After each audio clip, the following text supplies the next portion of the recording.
আমি কয়েকটা ঢোক গিলে অনেক কষ্টে কাঁপা কাঁপা কণ্ঠে বললাম, কে কে ওখানে?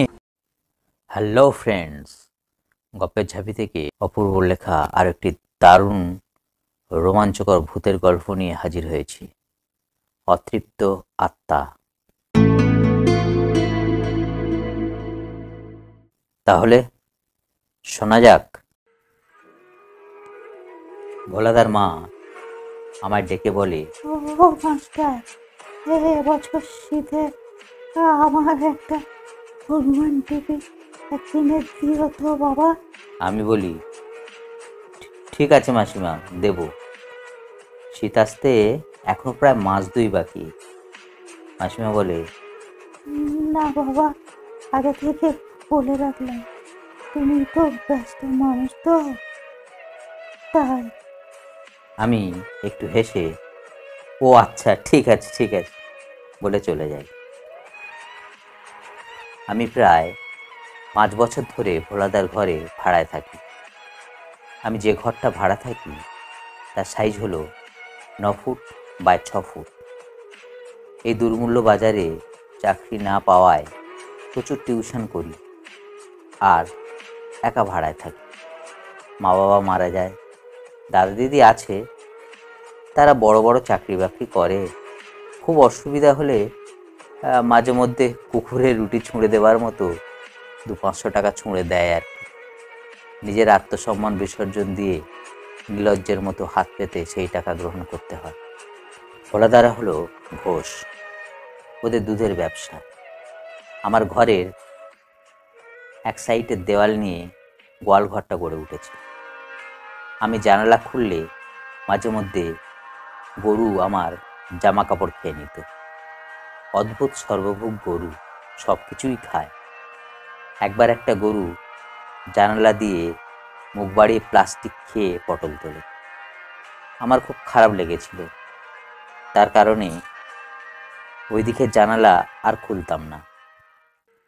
ভোলাদার বাবা মা এই ঘরের দোতলায় থাকে। এই ঘরটা নতুন, এখনো সেজেগুজে ওঠেনি। তার বের করে আছে, শুধু ইটের স্ট্রাকচার করে ছাদ ফেলে যা হোক করে বাবা মার জন্য একটা ঘর রেডি করে দোতলায় তুলে দিয়ে যায়। ভোলাদারা থাকে একটু দূরে পুরনো বাড়িতে। বয়স্ক বাবা মারা বউকে জ্বালায় তো কি করবে ভোলাদা, না পারে বাবা মাকে ফেলতে আর না পারে বউকে। যাই হোক, ছেলেরা কাছে থাকে না। বয়স্ক বুড়ো বুড়ির যত আবদার আমার কাছে। প্রায় দিন বলে, বাবা এটা এনে দে, ওটা এনে দে। কি আর করা যাবে, নিজের ভেবে করি আর কি। আমার ঘরের 2টো গেট, একটা সামনে যেমন গেট থাকে আর কি, অন্যটা পিছনে, মানে সিঁড়ি ঘরের দিকে। পেছনের গেট খুললে দোতলা যাওয়ার সিঁড়ি। পেছনের গেটটা কাঠের, সামনের গেটটা টিনের তৈরি। বাথরুমের রাস্তায় কুইন্টাল কুইন্টাল গোবরের স্তূপ। সারাক্ষণ মাছি মশা ভন ভন করে, খুবই অস্বাস্থ্যকর অবস্থা। গোবরের গন্ধের জ্বালায় অবশ্য বন্ধুবান্ধব খুব একটা কেউ আসে না। আমার অবশ্য খুব একটা গন্ধ লাগে না, অভ্যাসের কারণে। অবশ্য প্রথম প্রথম খুব লাগতো। রাত ভিতে সুবিধা অসুবিধায় আমাকে দেখাশোনা করতে হতো ভোলাদার বাবা মাকে। এভাবে একঘেয়ে জীবন চলতে চলতে হঠাৎ করে একদিন ভোলাদার মা অসুস্থ হয়ে পড়ে। 2 দিনের মধ্যেই মারা যায়। সত্যি বড় অদ্ভুত মানুষের জীবন। যতটুকু যার রাখার ততটুকুই সে রেখে যাবে। মানুষ শুধু আমার আমার করে গেল, একবারও ভাবে না মরে গেলে সবই সরকারি খামার। আমারও মনটা ভীষণ খারাপ হয়ে গেল। ডাকতে হাঁকতে তো আমি ছিলাম মাসিমার কাছের মানুষ হয়ে, কত সুখ দুঃখের কথা বলতো। যাক, সেসব কথা আর নাই বা বললাম সবাইকে। ভোলাদার বাবা অবশ্য পাগল ছিল, সারাদিন খায় দায় আর ছাদের উপর শুয়ে শুয়ে গান করে। বুকের মাঝে আগুন জ্বলে, কে মরলো কে বাঁচলো তার কোনো ভ্রুক্ষেপই ছিল না। স্বপ্ন অপরিচিত কেউ যদি ভোলাদার বাবার সামনে যেত তো খিস্তির বন্যা বইয়ে দিত। আমার অবশ্য কিছু বলতো না। আমাকে দেখলে শুধু মাথা তুলে একবার দেখে নিয়ে আবার শুয়ে যেত। যাই হোক, ভোলাদার মার কাজকর্ম হয়ে গেল।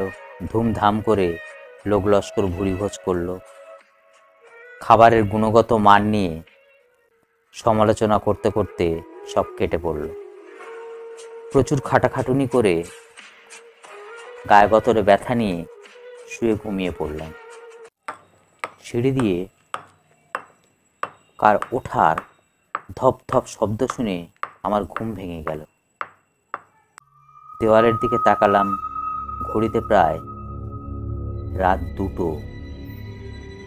আমি অবাক হয়ে বললাম, কে? ভোলাদা নাকি? ও ভোলাদা। কিন্তু কোনো উত্তর পেলাম না।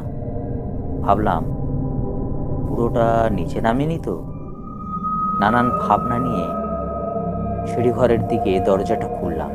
দেখলাম বাইরের গেটটা তো দেওয়াই আছে। তাছাড়া ভোলাদারা তো সব পুরনো বাড়ি চলে গেছে। এ বাড়িতে বুড়ো আর আমি ছাড়া কারোর থাকার কথা নয়। এমনিতে চারিদিকে লাইট জ্বলছে, কাজবাড়ি বলে কথা। আমি সিঁড়ি দিয়ে উপরে উঠে দেখলাম তক্তাপোষের উপর বুড়ো মরার মতো ঘুমাচ্ছে। আমি আবার নাকে হাত দিয়ে দেখলাম নিঃশ্বাস পড়ছে কিনা। মনে হলো ছাদে কেউ ওঠেনি তো, দেখি তো। এই বলে ছাদেও গেলাম, কিন্তু কেউ নেই। ব্যাপারটা অদ্ভুত লাগলো আমার কাছে। মনে একটু ভয় ও সংশয় নিয়ে ফিরে এলাম। নানান প্রশ্ন মনের মাঝে উথাল পাতাল হতে থাকলো। শরীর ও মনের ক্লান্তির কারণে ঘুমিয়ে পড়লাম। পরদিন ছাত্রদের ডাকাডাকিতে ঘুম ভাঙল। ব্যাপারটা ভোলাদাকে জানাতে গিয়েও জানালাম না। যদি ওরা ভয় পেয়েছি বলে ব্যাপারটা নিয়ে হাসাহাসি করে। প্যান্ডেল এবং ইলেকট্রিকের লোকজন এসে সব কিছু খুলে নিয়ে যায়। সন্ধ্যাবেলায় আরও ঘুটঘুটে অন্ধকার হয়ে যায়। শুধু আমার ঘরের সামনে একটা কম পাওয়ারের লাইট জ্বলে। বাথরুম ও টেপা কল সংলগ্ন কোনো লাইটই ছিল না। মোবাইল ফোনই ভরসা। তখন অবশ্য অ্যান্ড্রয়েড ফোন ওঠেনি। ছোট্ট টেপা ফোনের টর্চটা দারুণ কাজে লাগে। খাওয়া দাওয়া করে অভ্যাস মতো শুয়ে শুয়ে বই পড়তে পড়তে প্রায় রাত 1টা বেজে যায়। সবেমাত্র চোখ লেগেছে। একটা খটখট শব্দ শুনে চট করে ঘুমটা ভেঙে গেল। কান দুটো ভালো করে সতর্ক করার চেষ্টা করলাম। আওয়াজটা বাথরুমের কাছ থেকে আসে। গরুগুলো গোয়ালের মধ্যে ছটফট করছে। গোয়ালে মানুষ ঢুকলে যেমন করে। মাঝে মধ্যে আওয়াজটা বন্ধ হয়, আবার খটখট করে আওয়াজটা হয়, ঠিক যেন হাতুড়ি দিয়ে ইট ভাঙার আওয়াজ। ছোটবেলায় আমার ভীষণ ভয় ছিল। টয়লেটে যেতাম মায়ের আঁচল ধরে। কিন্তু যত বড় হয়েছি ধীরে ধীরে সে ভয়টাও কেটে গেছে। একা থাকতে হবে ভেবে প্রাকৃতিক একটা অদ্ভুত শক্তি মানুষের মধ্যে তৈরি হয় অটোমেটিক্যালি। আমার মধ্যেও একা থাকার মানসিকতা ও চরম সাহসিকতা তৈরি হয়ে যায়। কোনো কিছুতে ভয়ের বিন্দুমাত্র লেশ আমার মধ্যে ছিল না। যাই হোক, হঠাৎ ফোনের টর্চটা জ্বালিয়ে আস্তে আস্তে নিঃশব্দে দরজাটা খুলে সোজা বাথরুমের দিকে টর্চ মারলাম। কিছুই নেই। গোয়াল ঘরে টর্চ চালাতে বুঝলাম কেউ না কেউ এক্ষুনি গোয়ালঘর থেকে যেন বেরিয়ে গেছে। কারণ এত রাতে ম্যাক্সিমাম গরু শুয়ে থাকে। এখন দেখছি প্রত্যেকটা গরু দাঁড়িয়ে আছে এলোমেলো হয়ে। অনেক ভাবনা চিন্তা করলাম, কোনো কিছুই মেলাতে পারছি না। মনের মধ্যে একটা খটকা নিয়ে শুয়ে পড়লাম। প্রত্যেক রাতেই অদ্ভুত অদ্ভুত ঘটনা ঘটছিল। দোতলার উপরও ছাদে যেন দুমদাম করে হেঁটে বেড়াচ্ছে কেউ। টেপা কল টিপছে, গরুগুলোকে অস্থির করে তুলছে। সব থেকে চরম ঘটনাটা ঘটলো আরও মাসখানেক পর। সেদিন রাতে বিশ্বকাপ সেমিফাইনাল ছিল। আমার ঘরে একটা সাদা কালো টিভি ছিল। খুব মন দিয়ে খেলা দেখছি। মনে হলো এক দুবার আমার ঘরের দরজাটা কে নক করলো। আমি ভাবলাম কেউ হয়তো খেলা দেখতে এসেছে। দরজাটা খুললাম, কিন্তু কেউ নেই। আবার বন্ধ করে বসে থাকলাম বটে। মন আর চোখ আমার বারবার দরজায় আছড়ে পড়ছে। যত শক্তিশালী আর সাহসী হও না কেন, বারংবার আঘাতে তোমাকে ভাঙতেই হবে। আমারও মনে একটু ভয় সঞ্চার হলো।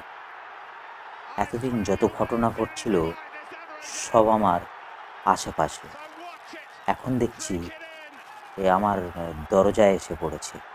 খেলা ড্র হলো, আবার এক্সট্রা টাইম খেলা হবে, মানে আরও 1 ঘন্টা। শুয়ে পড়তে ইচ্ছা হচ্ছে, এমনিতে অনেক রাত হয়ে গেছে। একা একা খেলা দেখতে ভালোই লাগে না। সঙ্গী সাথী থাকবে, হই হই হবে, তবে না মজা। খেলা শুরু হতে কিছুক্ষণ বাকি।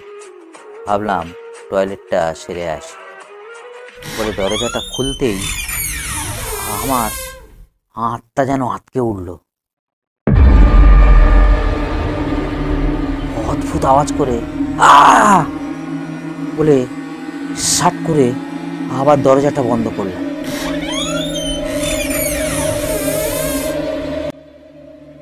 শরীরের রক্ত হিম হয়ে গেল। পা দুটো যেন ঠকঠক করে কাঁপছে। কথা বলতে গিয়ে মুখ থেকে কথা বেরোচ্ছে না। বাইরের দিকে দরজায় চৌকাঠে একটা বয়স্ক মহিলা বসে আছে, ঠিক যেন ভোলাদার মায়ের মতো। আমি কয়েকটা ঢোক গিলে অনেক কষ্টে কাঁপা কাঁপা কণ্ঠে বললাম, কে কে কে ওখানে, কে? শব্দ এলো না। ভয় বুকের মধ্যে দুর্মুষ করছে। ভয়ে ভয়ে দরজাটা হালকা একটু ফাঁক করে দেখি, কেউ নেই। অবাক কাণ্ড, দরজাটা খুলে বাইরে বেরিয়ে ফোনের টর্চ লাইট জ্বালিয়ে বুকের মধ্যে একটু সাহস নিয়ে এদিক ওদিক তন্ন তন্ন করে খুঁজলাম, কেউ নেই। কিছুক্ষণ পরে ঘরে দরজাটা বন্ধ করে টিভির শব্দটা আরো জোরে দিলাম।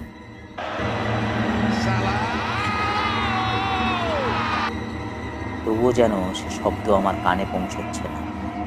নানান ভাবনা মনের মধ্যে খই ফুটতে থাকলো। শুনেছি আত্মা অতৃপ্ত হলে নাকি আশেপাশে ঘোরাঘুরি করে। তবে কি অতৃপ্ত আত্মা?